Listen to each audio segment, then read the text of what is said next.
Okay, so good day.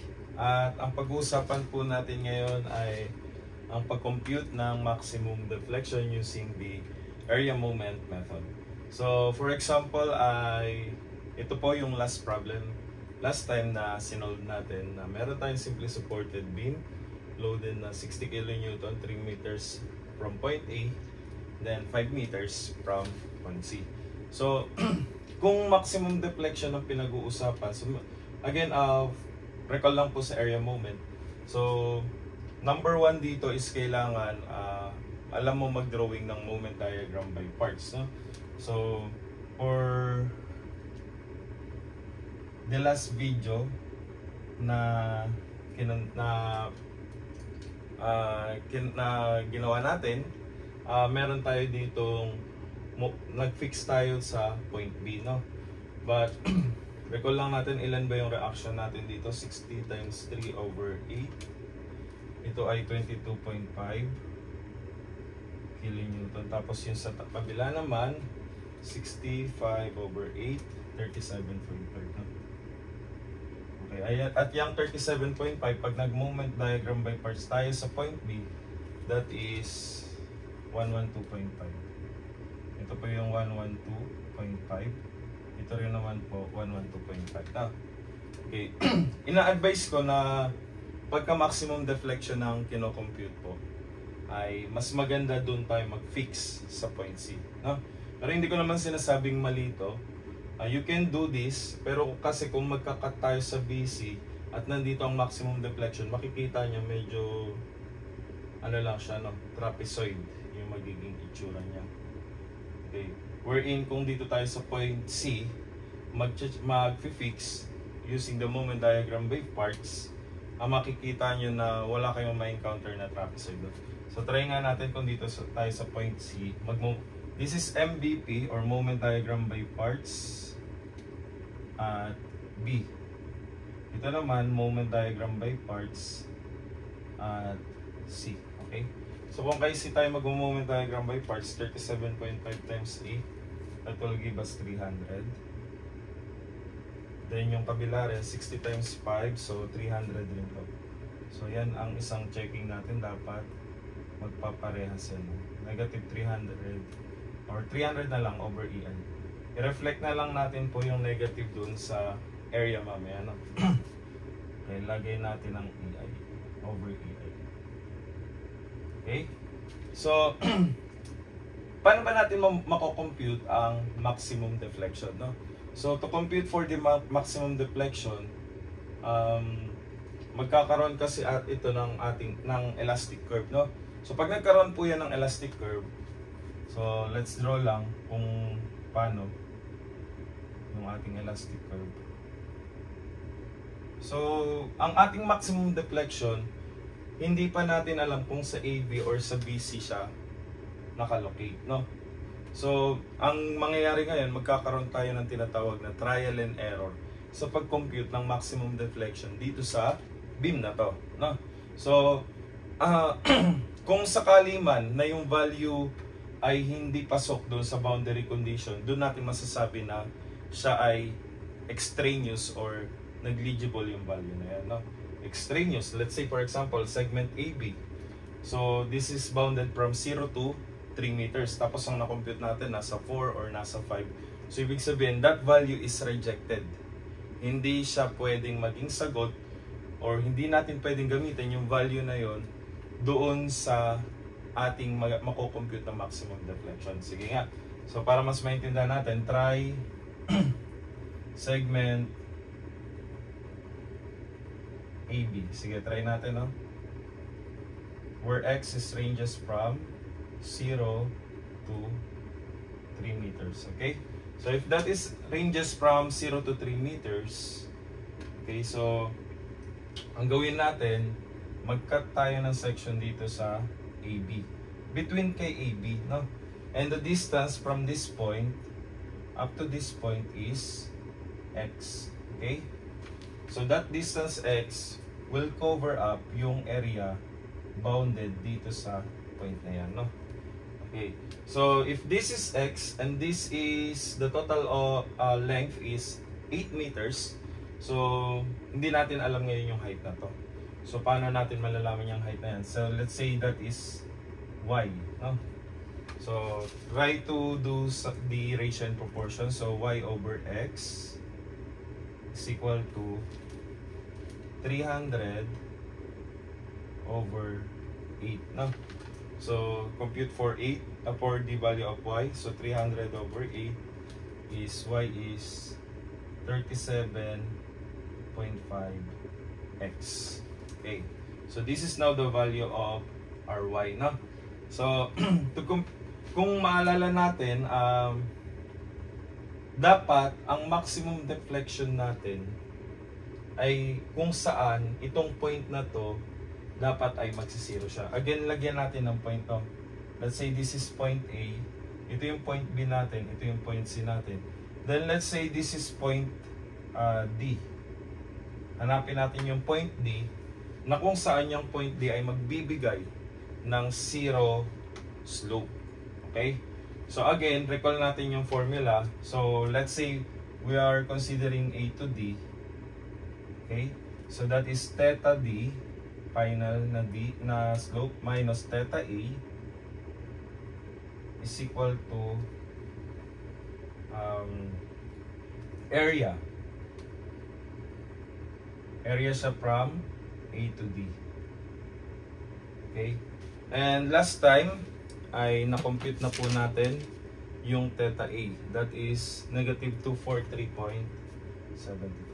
Negative 243.75.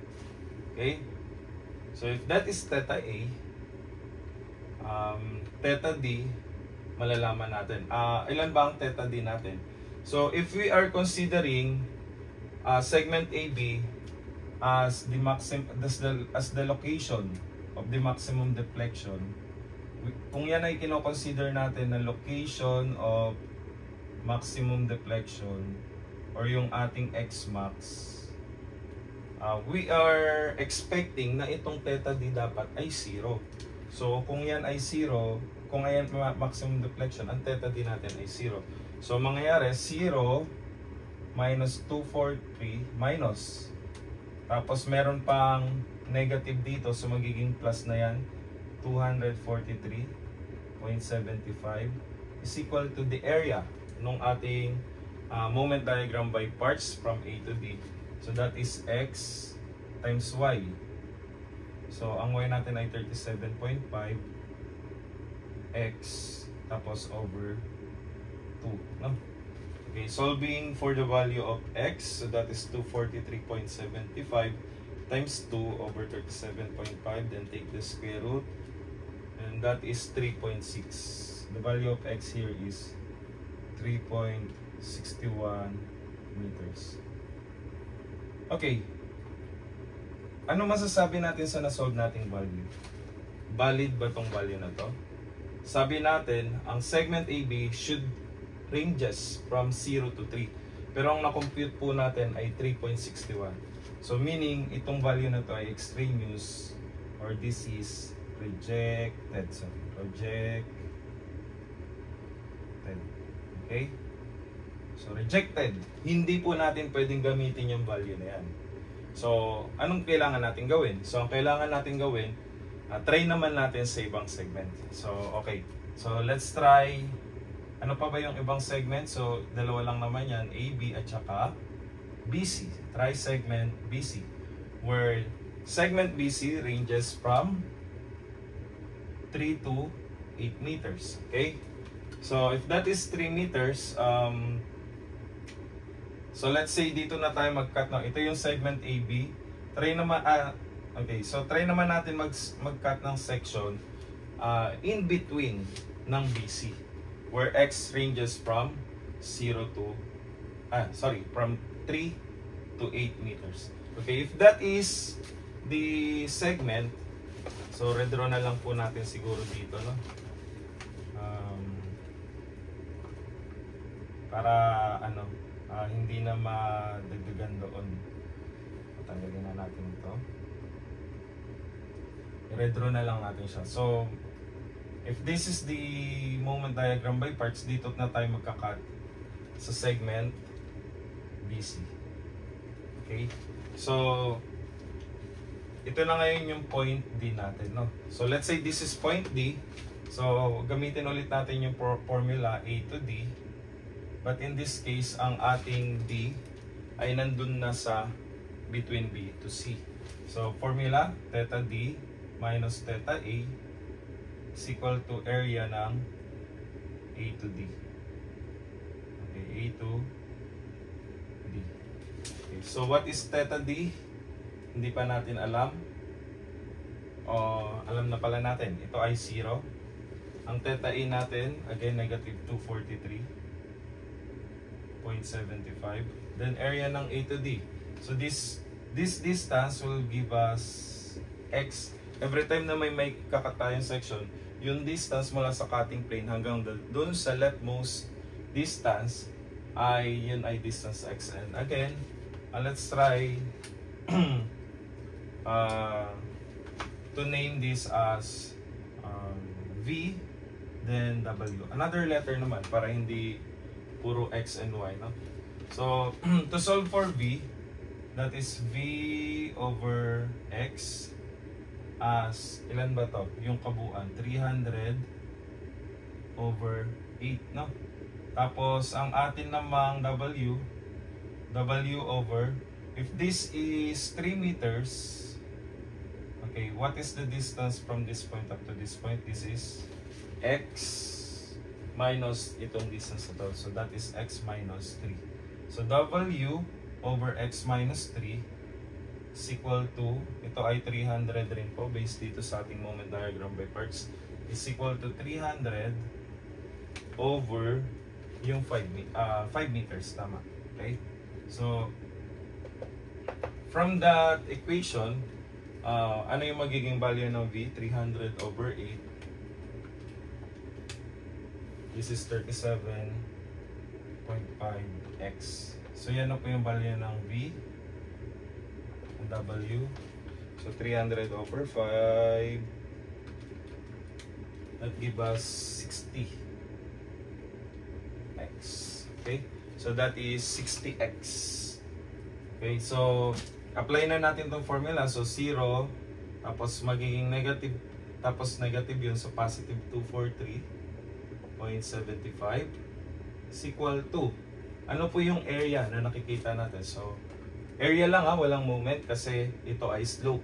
So, ano po yung area natin dito? So, let's try to compute. So, that is, the area of the triangle is 1/2 ng base x. Ano yung height natin? V. But V is equal to 37.5x. Okay? Tapos, minus. Bakit minus? Kasi nandun naman siya sa ilalim, no? Ito yung nasa ilalim.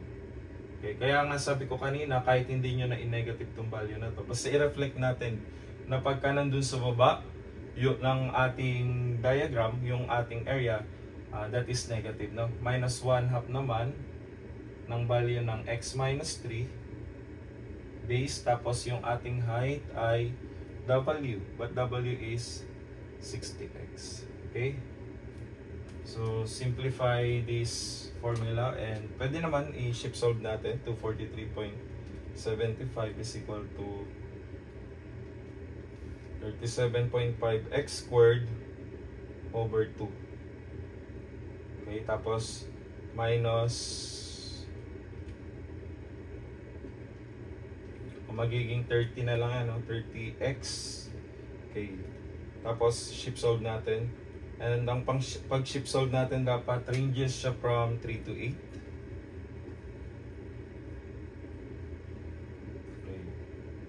So, yung value ng x dyan ay dapat nasa range na yan.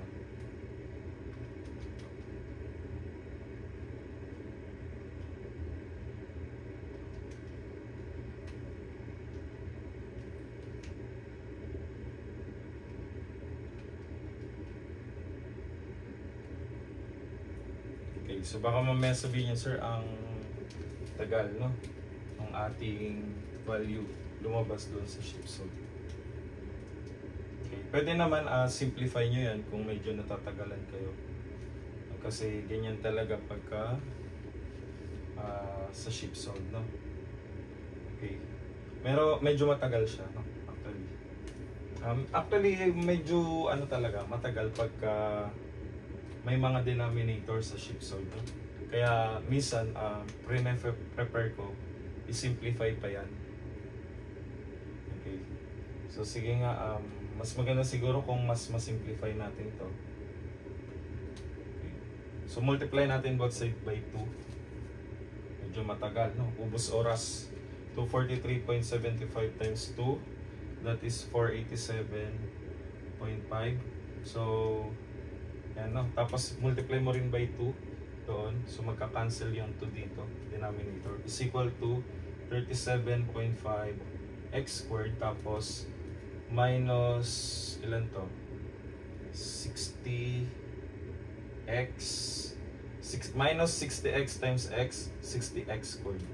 Minus 60x times negative 3. So magiging positive na 180x. Okay? So to simplify that, 37.5 minus 60, 37.5 minus 60, negative 22.5x squared plus 180x.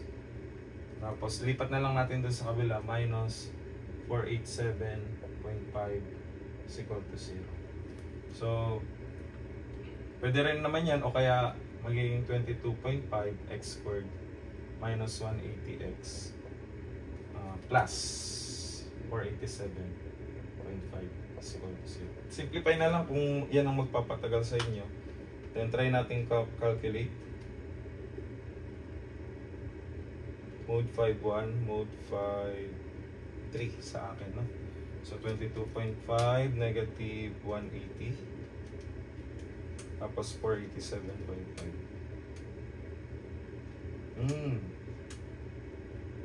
Magbibigay siya ng imaginary value pala, kaya hindi niya makompute doon, no? So i-check natin yung ating mga values lang. 1/2 x minus 3, 60x. Okay, so that is second degree.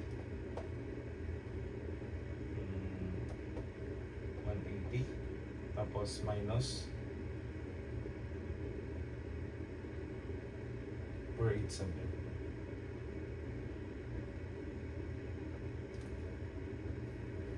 Okay, so check ko lang.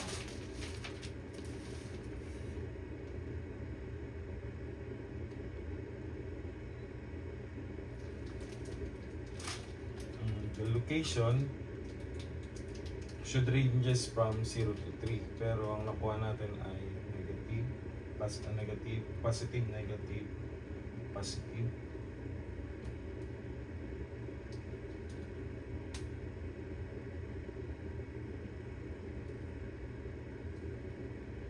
So that is an imaginary value.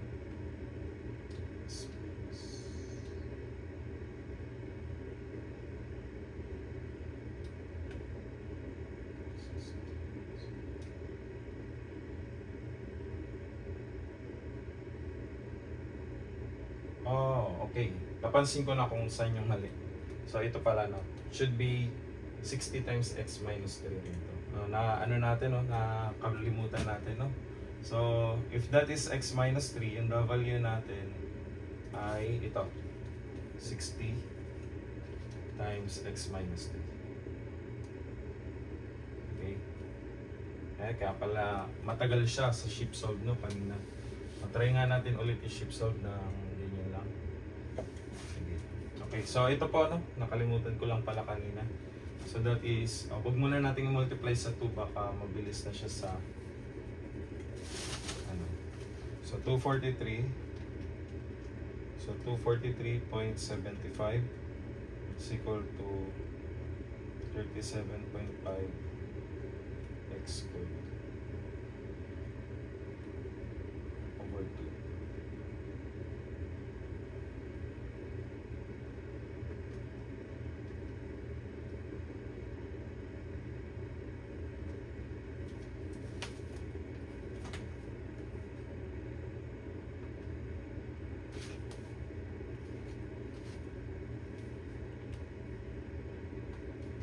minus 0.5, so 30 times x minus 3 is 2. Okay, solving for the value of x, ayun, x is 3.72 meters. Okay, so the value of x or the location of x max is 3.72, and check the boundary condition. Ranges ba siya from 3 to 8? Yes. So check. So this is now the value of the maximum, the location, I mean, of the maximum deflection. Okay, so from that, yan na yung ating i-accept, no? So imagine niyo, for example, ang kinonsider nyo si AB tapos 3.61 ang lumabas, at yan yung ginamit nyo. Mapapansin nyo na pagka yung talagang value ng x max ang ginamit natin ay ano mangyayari? Mapapansin nyo, iba yung computation ng maximum deflection nyo dito sa tama talaga. So, do not use itong rejected value. You have to compute another segment pa rin, no? Para mas makompute natin. So, this is 3.72, and lagyan na, para naman makompute yung maximum deflection. So, if this is the location of x max, yan na yung maximum location ng maximum deflection. So let's try to draw the yung kanyang elastic curve. So paano na yung ating elastic curve dito? Ayan. So ibig sabihin, itong zero max natin ay located yan 3.72 meters. Yan, no? So if that is 3.72 at yan yung maximum deflection natin, so meron tayo ditong tangent, gawa tayo ng tangent dyan, and this is theta A, then gawa tayo dito ng triangle. So tangential deviation of C relative to A. Okay, then kung i-draw natin to, this is the location of maximum deflection, na kung saan ito ay point D, no? A, D, tapos ito ay C. How about the distance from this point? That is the tangential deviation naman ng D relative to A. Okay? So, if we try to draw the ratio and proportion, that is maximum deflection plus tangential deviation ng D relative to A all over. Ilang distance to? So, ito ay x max. Okay. So, ilan na ba yung x max natin? 3.72 is equal to tangential deviation ng C relative to A all over, ilan yung total distance na nito mula dito hanggang dyan? So, that is 8 meters. Kasi 3 meters plus 5 meters. So, over 8, then absolute value. Okay?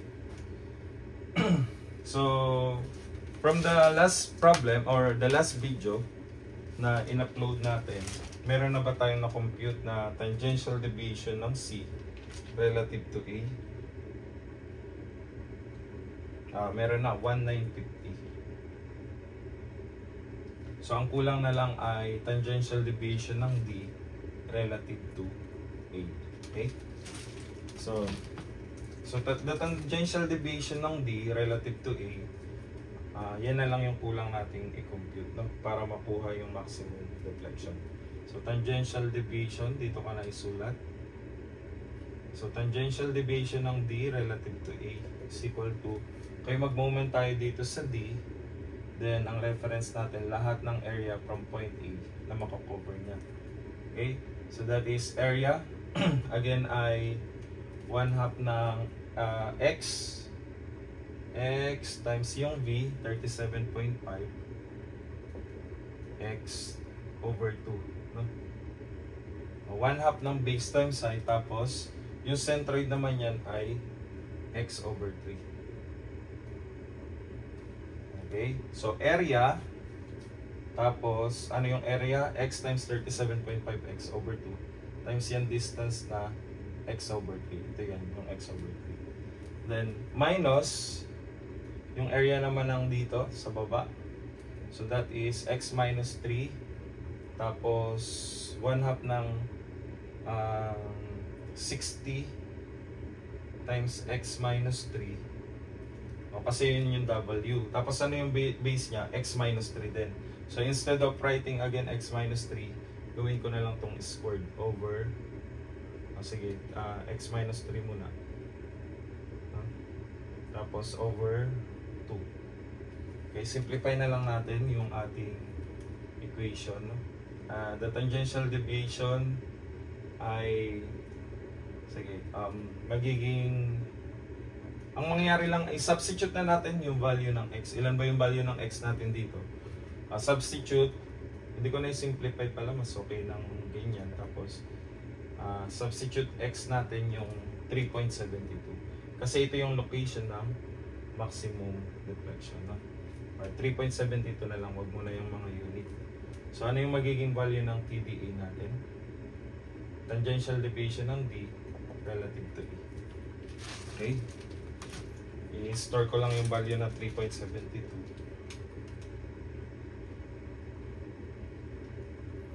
Okay, so 37.5